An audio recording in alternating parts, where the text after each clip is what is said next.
Soy Luke Skywalker, hace 30 años que estoy en esta isla, hace una humedad que no te das idea, me duele la espalda, me duele la rodilla, me duele todo, no hay ni una aspirina acá. Estudiátelo del lado de la luz que te van a contar acá en un rato y sacame por favor, porque lo único que tengo es una radio AM y se le terminó la pila hace 10 años.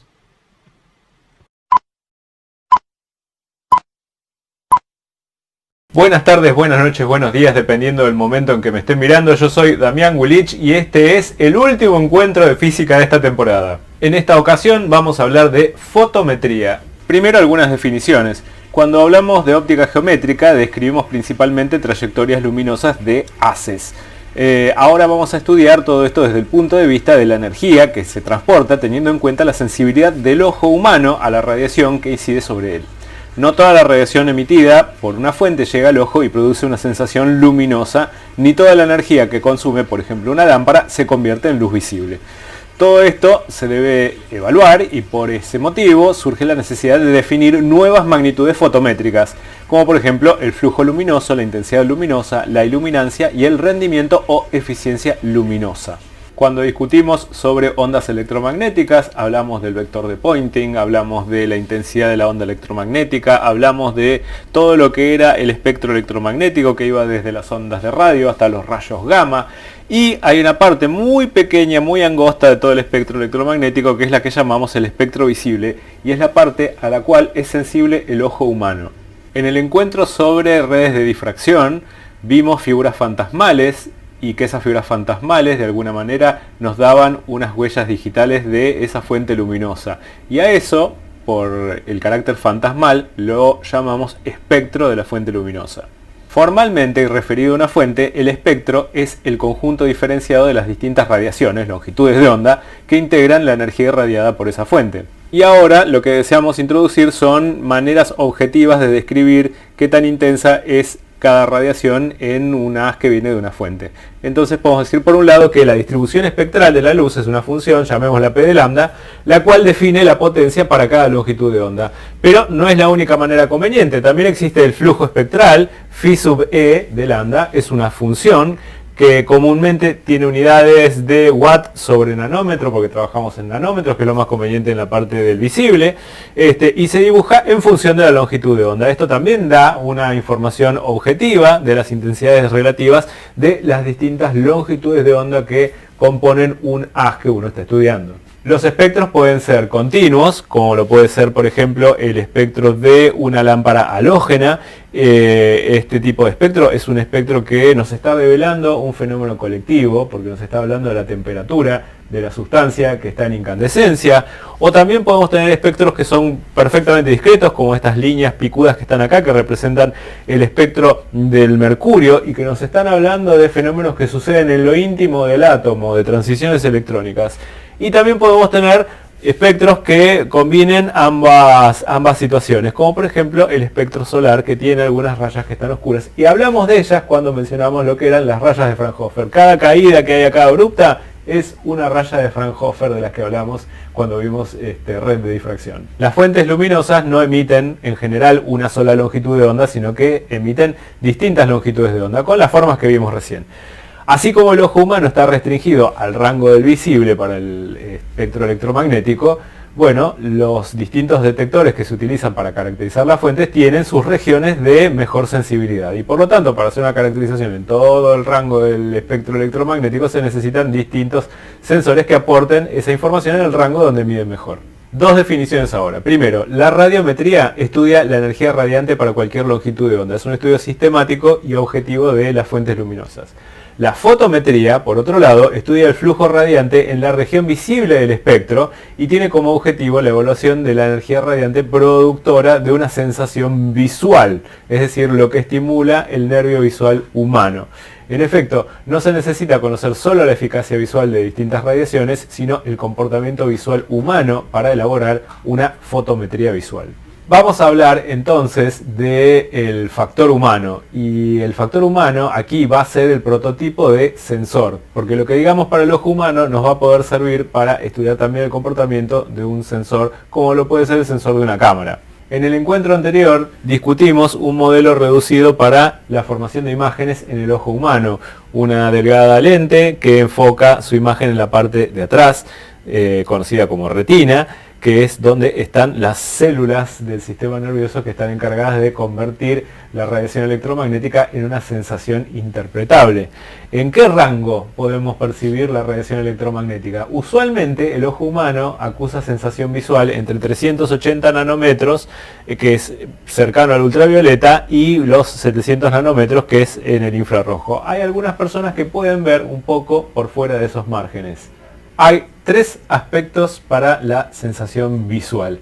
El primero es el matiz, que es la habilidad de clasificar un color como rojo o azul o amarillo o lo que sea.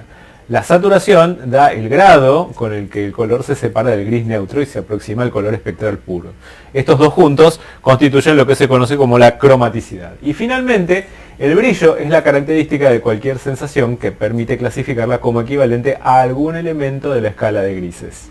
¿Cómo se caracteriza la respuesta del ojo humano a la radiación electromagnética? Con la respuesta luminosa, V de lambda, que a veces se conoce como función luminosa o función de eficiencia luminosa. ¿Qué significa? Bueno, es la respuesta del ojo humano a intensidad constante de luz en función de la longitud de onda. Es una función que no tiene unidades y que tiene como máximo 1. Desde luego está acotada en el rango del visible. Fuera del rango del visible la función sencillamente da 0.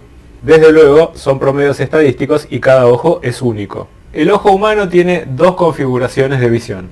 La visión fotópica es la visión en niveles normales de iluminación, es lo que se considera la visión diurna, mientras que lo que se llama la visión escotópica es la visión en niveles bajos de iluminación o visión nocturna. Y están ligeramente corridas. En el caso de la visión diurna, lo que tenemos es un máximo de sensibilidad alrededor del color amarillo. Esto obedece a cuestiones evolutivas, mientras que en condiciones de visión nocturna el máximo de sensibilidad está aproximadamente cerca del color verde. La mayor sensibilidad a los amarillos de día y la mayor sensibilidad a los verdes de noche es seguramente una adaptación evolutiva y está probablemente vinculada con los colores de las fuentes de alimentación. De todas maneras, este corrimiento de máximas sensibilidades tiene un nombre y se conoce como efecto Purkinje. Llegamos entonces a la definición de lo que se conoce como flujo luminoso y significa darse una idea de la cantidad de luz emitida por una fuente en todas direcciones, pesada por qué cosa, por la sensibilidad del detector, que en este caso va a ser el ojo humano. De vuelta les digo que es como un prototipo. El flujo luminoso será una cantidad numérica definida de esta manera, una constante multiplicada por una integral, que va en el rango de sensibilidad del instrumento, en este caso el rango de sensibilidad del ojo humano, 380 a 700 nanómetros. ¿Y qué estamos integrando? El flujo espectral, es decir, la información objetiva de cómo se comporta una fuente en función de la longitud de onda, multiplicada por la respuesta del detector, por la función de sensibilidad del detector, en este caso la del ojo humano. Todo esto integrado respecto a la longitud de onda.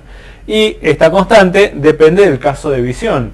Cuando consideramos el ojo humano y vemos las condiciones fotópicas, esta constante adopta un valor de 683,002 lumens sobre watts. Esta es una unidad que se define de esta manera. Y si estamos en condiciones escotópicas, esta constante tiene el valor de 1699 lumens por watt. ¿Y esto qué significa? Bueno, significa que el ojo humano es más sensible cuando hay baja iluminación. Así dichas las cosas, el flujo luminoso tiene sus propias unidades definidas por esta constante, que son los lumen. Desde luego, la función B de lambda tiene que ser la que corresponda al caso de visión de la constante que tengamos adelante. La función que está dentro de la integral, que nos permite calcular el valor del flujo luminoso, también nos dice cómo se percibe con ese instrumento la fuente luminosa. Y acá tenemos un ejemplo. Supongamos que tenemos una distribución espectral para una fuente. Esto es lo medido objetivamente. Es una fuente que tiene bastante acá cerca del entre el verde y el azul, bastante intensidad, y también algún pico apreciable en el naranja, por ejemplo, y otro pico apreciable por el violeta. Sin embargo, la función de respuesta para este caso de visión fotópica es de esta manera. Hay mucha sensibilidad aquí y a medida que nos vamos alejando de este centro va bajando considerablemente. Y estos son los límites del visible. Cuando yo multiplico punto a punto estas dos funciones, lo que tengo es cómo se percibe con un ojo humano en condiciones fotópicas esta fuente. Y el ojo cómo las percibe, como muy concentradas aquí entre el azul y el verde, pero ya la parte del naranja no se ve tanto, y lo que antes era considerable objetivamente, ahora visto con un ojo humano en esta región de los violetas ya no se percibe como tan predominante. Pongámonos ahora bien concretos y prácticos y discutamos el rendimiento de las fuentes luminosas. Consideremos ahora la potencia eléctrica que consume una fuente luminosa cualquiera para funcionar. Lo que sucede es que no todo se va a convertir en el flujo luminoso que nosotros vamos a ver. Siempre va a haber alguna pérdida, ya sea por calor o porque la fuente está funcionando en longitudes de onda que el ojo humano no percibe. Conocido el valor del flujo luminoso para esa fuente en particular, conocido el valor de la potencia eléctrica que gasta para funcionar, entonces definimos el rendimiento luminoso o eficiencia luminosa, eta, como el cociente entre el flujo luminoso y la potencia empleada. Desde luego, si esto se mide en lumens y esto en watts, las unidades de rendimiento son lumens sobre watt. Y nos están diciendo cuántos lumens estoy sacando por cada watt invertido para hacer funcionar la fuente. Por ejemplo, este tipo de lámpara puede llegar a tener 1185 lúmenes de flujo luminoso, gastando una potencia eléctrica de 20 watts. En ese caso, la eficiencia o rendimiento luminoso es de 59,25 lúmenes por cada watt. Si uno lo compara con una lámpara incandescente de las viejas de 100 watts, que podía lograr 1380 lúmenes aproximadamente, bueno, en ese caso la eficiencia era de 13,8 lúmenes sobre watt. Desde luego, esta lamparita es mucho más eficiente para iluminar que una lámpara incandescente. Y por eficiente quiero decir rentable. Así como en su momento se abandonaron las lámparas incandescentes por las lámparas de bajo consumo, que son pequeños tubos fluorescentes, el mundo ahora se está embarcando en la transición hacia las lámparas LED. ¿Por qué? Porque son mucho más eficientes, es decir, se puede iluminar igual o más por menos plata. Y acá tenemos una seguidilla de fuentes de iluminación con sus eficiencias.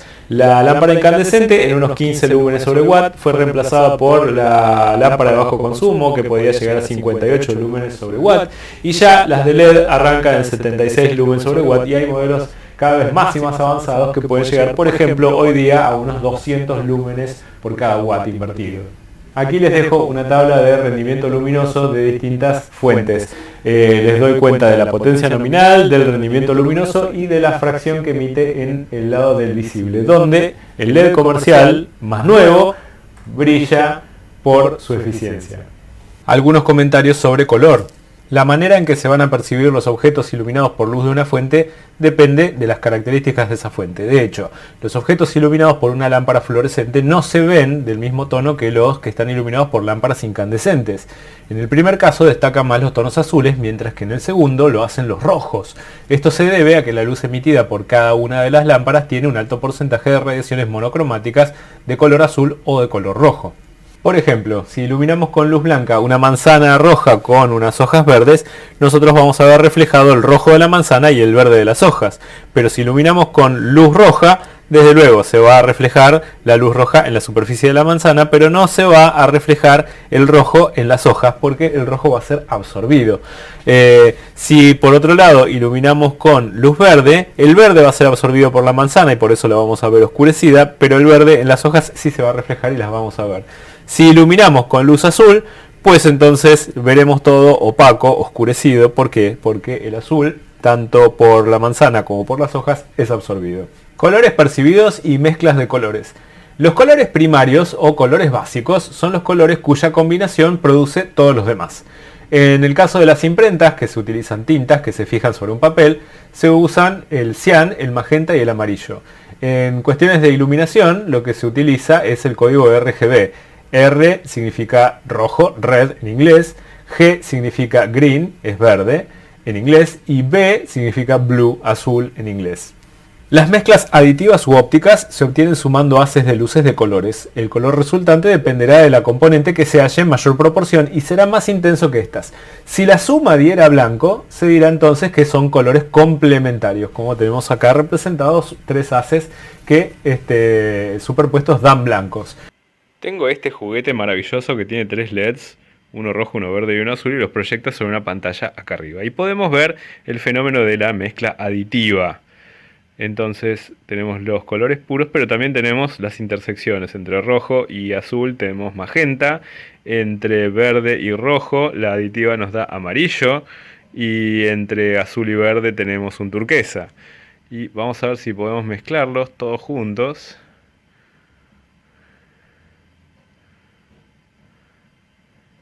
Y en el medio lo que tenemos efectivamente es la luz blanca. El sistema de píxeles que me reproduce en el dispositivo que tienen ustedes adelante en este momento sigue el patrón RGB, dejando pasar un poco de luz roja, un poco de luz verde o un poco de luz azul en distintas combinaciones de cada píxel para lograr los distintos colores y formas. Las mezclas sustractivas o pigmentarias se consiguen aplicando a la luz blanca una serie de sucesivos filtros de colores que darán un tono de intensidad intermedia entre las componentes. Acá lo que estamos haciendo es restando luz, no sumando luz como en el caso anterior. Aquí lo que tenemos son 3 filtros, uno cian, uno magenta y uno amarillo, por los cuales desde atrás se está haciendo pasar luz blanca. Cada uno resta una parte del espectro y en el medio donde se superponen los 3 hemos restado todo el espectro y por lo tanto se ve negro. Algunos tipos de lámparas. Las lámparas incandescentes tienen un filamento, en general de tungsteno, que se calienta por efecto Joule hasta empezar a emitir luz. El espectro de este tipo de lámparas es continuo. El espectro en este caso está vinculado con cuestiones térmicas y sucede que la mayor parte de lo que irradia está fuera del visible, es decir, no lo podemos ver. Por eso son tan ineficientes. Este es el espectro de una lámpara incandescente. Aquí está el primer orden y aquí tenemos más desparramado el segundo orden. Es un espectro continuo. Lámparas de descarga, como los tubos fluorescentes o un pequeño tubo fluorescente como esto que está acá.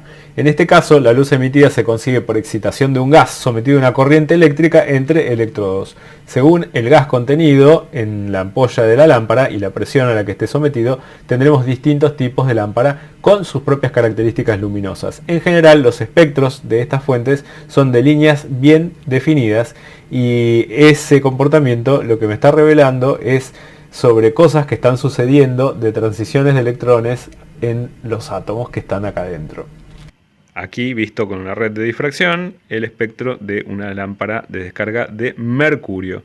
Este es el primer orden y aquí más desparramado el segundo orden con sus líneas bien definidas. Lámparas LED. Una bombilla LED es una luz eléctrica para uso de luminarias que produce luz mediante un diodo emisor LED.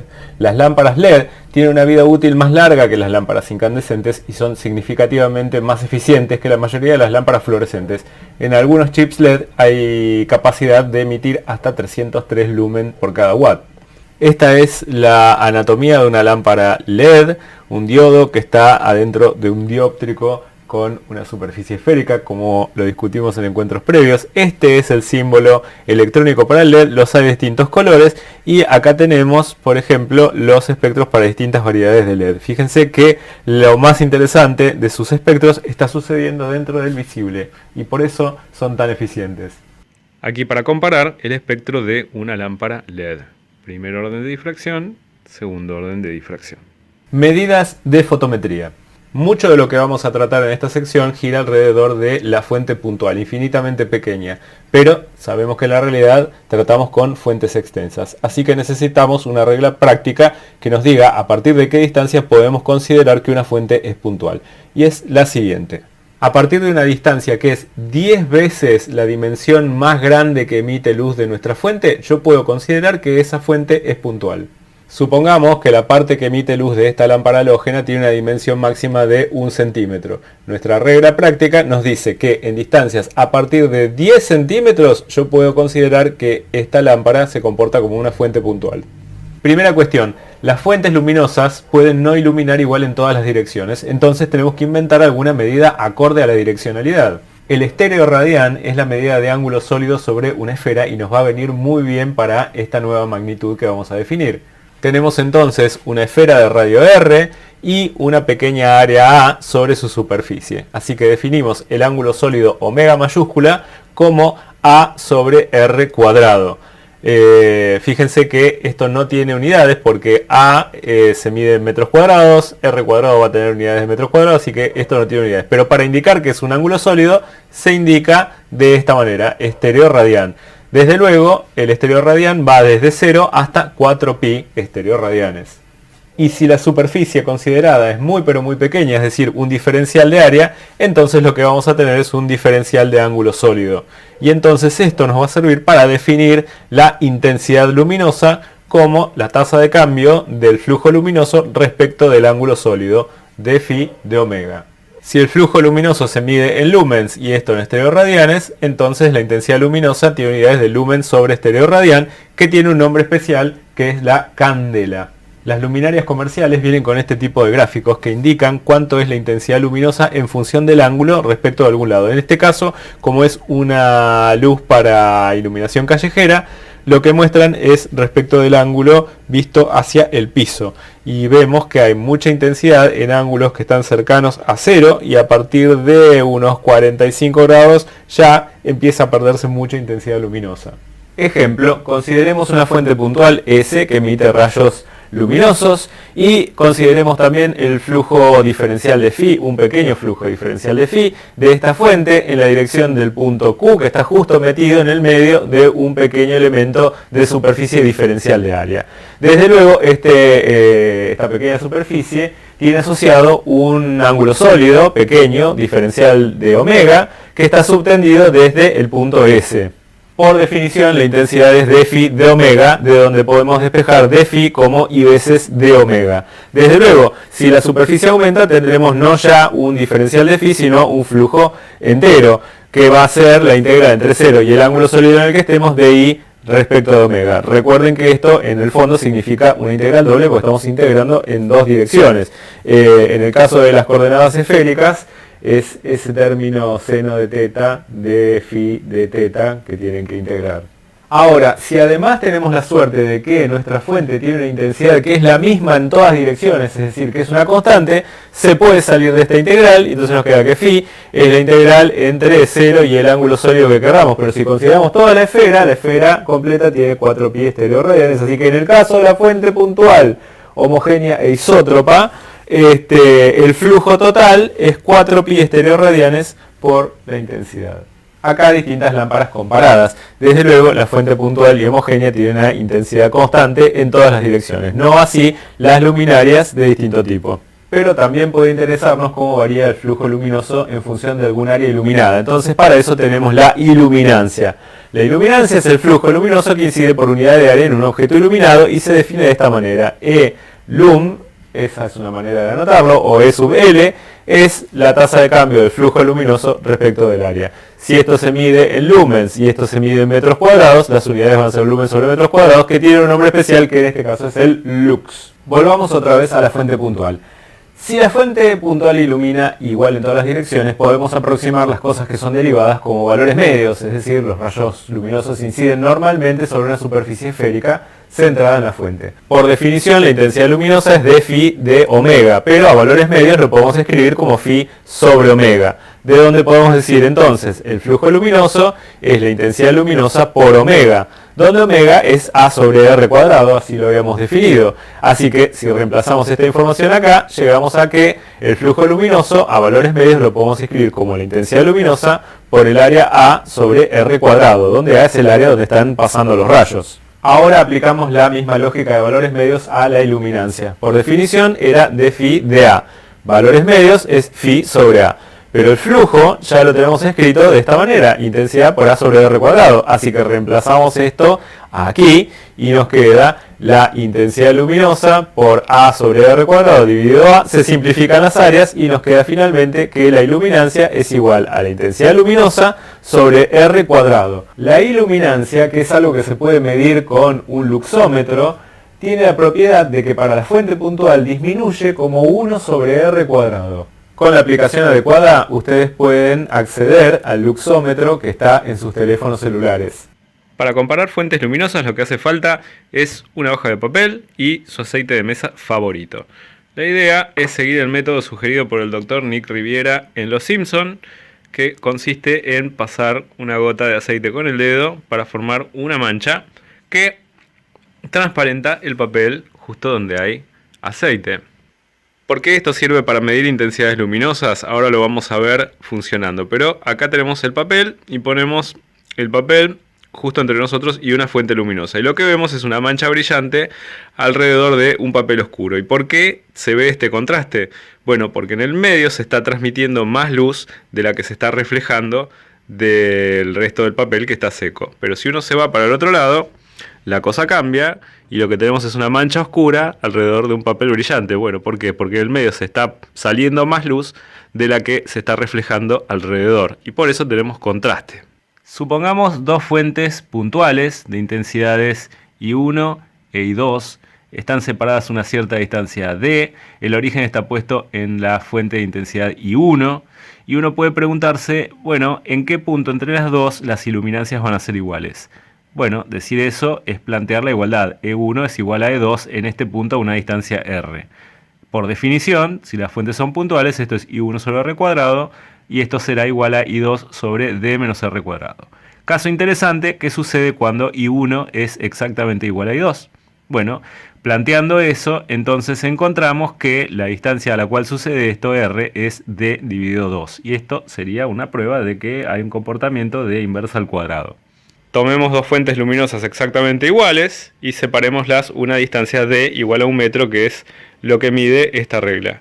Y utilicemos nuestra hoja con aceite para este método que se conoce como el fotómetro de Bunsen, y es la primera manera para comparar fuentes luminosas. Así que prestemos atención a esta mancha, que aquí es oscura, rodeada de un papel brillante, y acerquémonos hacia la otra fuente y veamos qué sucede. Bueno, en este punto la mancha se hace casi imperceptible, desaparece. No está la mancha, la hicimos desaparecer. Nos corremos un poco para acá, hacia la otra fuente, y ahora tenemos una mancha brillante rodeada de un papel oscuro. Y si nos venimos para acá, tendremos una mancha oscura rodeada de un papel brillante. Pero en algún lugar donde desaparece, tenemos que las iluminancias son iguales. ¿Y eso dónde sucede? Fíjense, a 50 centímetros. Siguiente caso interesante. ¿Qué pasa si están separadas de vuelta las dos fuentes una distancia D, pero ahora I2 es el doble de I1? Bueno, planteando la igualdad de las iluminancias en algún lugar a distancia R de la primera, llegamos a que R es D sobre 1 más raíz de 2, lo cual en números decimales es 0,41 veces la distancia D. Dupliquemos entonces la intensidad de uno de los lados. Siempre estamos trabajando con distancias que son mayores que 10 veces el diámetro mayor de cada una de las fuentes, así que las podemos considerar como fuentes puntuales. Y veamos dónde desaparece la mancha. Parémonos aquí a 30 centímetros y vayámonos corriendo. Y estamos en 41 centímetros, donde predijimos que esto iba a suceder, que íbamos a perder el contraste aproximadamente. Y efectivamente la mancha desaparece donde dijimos. Si nos corremos más para allá, vuelve a aparecer. Y si nos corremos más para acá, desaparece y ahora vuelve a aparecer. De hecho, a este método lo pueden utilizar para comparar cualquier fuente conocida con cualquier fuente desconocida, mientras ustedes puedan medir la distancia que hay entre las dos.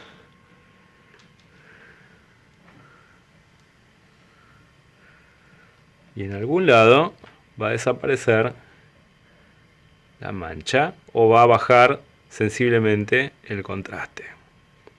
Y en ese lugar ustedes pueden decir que las iluminancias son aproximadamente iguales. Por ejemplo, pueden intentarlo con una lámpara versus el sol y ver qué tan potente es el sol en términos de la lámpara que ustedes conocen. Ajá, pero en el caso anterior estábamos considerando que todos los rayos pasaban normales a la superficie que estábamos considerando en cualquier punto. ¿Y qué pasa si los rayos no vienen normales a la superficie? ¿Qué hacemos, A diferencia del caso anterior, donde consideramos que los rayos incidían normalmente a las superficies, ahora tenemos una fuente puntual S que ilumina una cierta superficie que está dibujada horizontalmente acá y que consideramos iluminada una pequeña parte diferencial de área que está ahí marcada. Los rayos que vienen de la fuente S y tocan aquí en la superficie forman un ángulo θ respecto de la normal en ese punto. Si dA es la sección iluminada sobre la superficie, entonces dA' igual a dA por el coseno de θ es la proyección de dA en la dirección de la fuente S.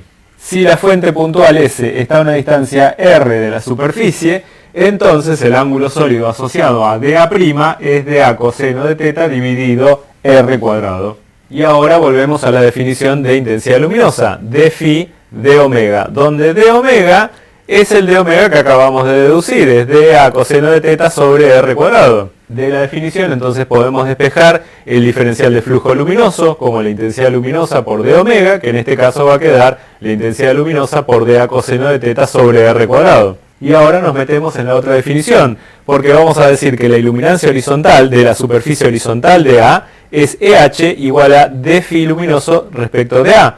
Pero hacer eso es meternos aquí y dividir por dA, que se va a simplificar con este dA, y por lo tanto EH va a ser la intensidad luminosa por el coseno de teta sobre r cuadrado. A esto se lo conoce también como la ley del coseno. Por ejemplo, si el ángulo es 0, quiere decir que estamos considerando una incidencia normal como las que estábamos trabajando hasta hace un rato.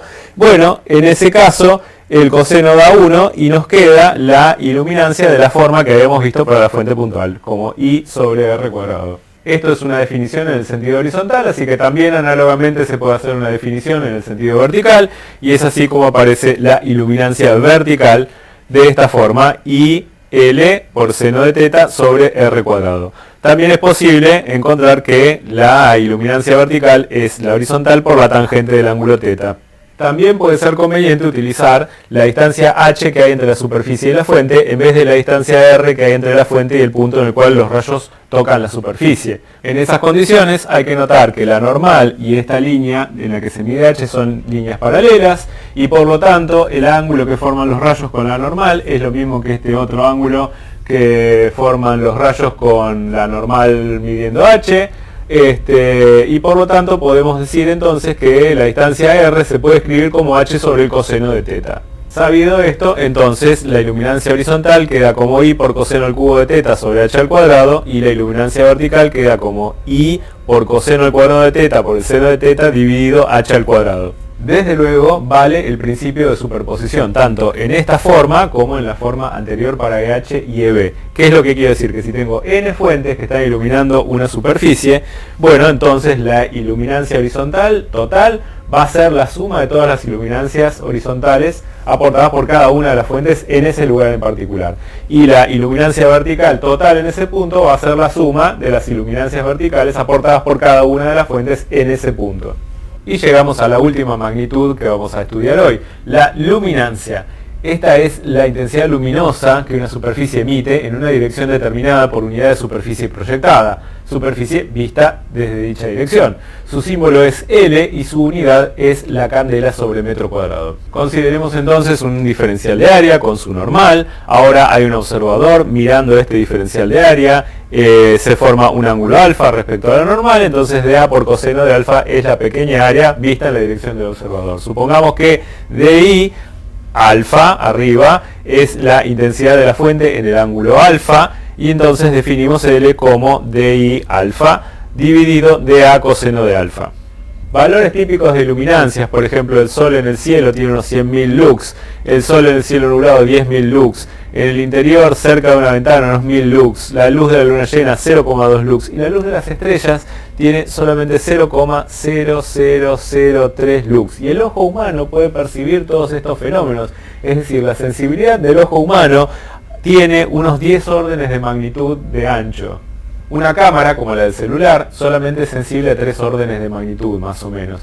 Entonces, es por esto que, por ejemplo, nosotros a ojo desnudo podemos contemplar sin ningún problema una luna llena con todas las estrellas alrededor, mientras que si intentamos sacar una fotografía con nuestro celular del mismo paisaje, lo más probable es que solamente veamos la luna y no las estrellas. Las distintas actividades requieren de distintos niveles de iluminancia para poder trabajar razonablemente y es por eso que están estandarizados en función de la actividad y eso es algo que las personas que diseñan edificios tienen que tener en cuenta. Para terminar, un resumen conceptual: el flujo luminoso es una característica de la fuente luminosa, la intensidad luminosa es cómo va variando el flujo en función del ángulo sólido, la iluminancia es cómo va variando el flujo en función del área, y la luminancia es cómo va variando la intensidad en función del área, pero en la dirección que esta está vista. Esto marca el final de la segunda temporada de los encuentros de física. Les quiero dar las gracias y quiero recordarles que toda esta aventura del conocimiento nos llevó desde frotar gatos a explicar la luz y usar esta como herramienta para ver el universo. Es fruto del electromagnetismo, todo el sistema con el que ustedes me escuchan y nos comunicamos. Aún sin salir de casa toda esta aventura es posible. Ya lo decía Lao Tse en el siglo VI a.C. y lo decía más o menos así. Se puede conocer el mundo sin salir de casa. Sin mirar por la ventana puede conocerse el sentido del cielo. Cuanto más mundo se recorre, tanto menos se sabe. El sabio, para conocerlo todo, no necesita viajar. No necesita observar para ser lúcido. Tampoco necesita actuar. Y sin embargo, realiza. Entonces, a vuestro honor, un brindis con espumante, que en este caso es gaseosa. Salud. Te felicito por haber llegado hasta acá. No te olvides de suscribirte al canal. Y si te gustó o te sirvió el contenido, toca me gusta. Por mi parte, lo que puedo decirte es muchas gracias de nuevo. Y nos estamos viendo.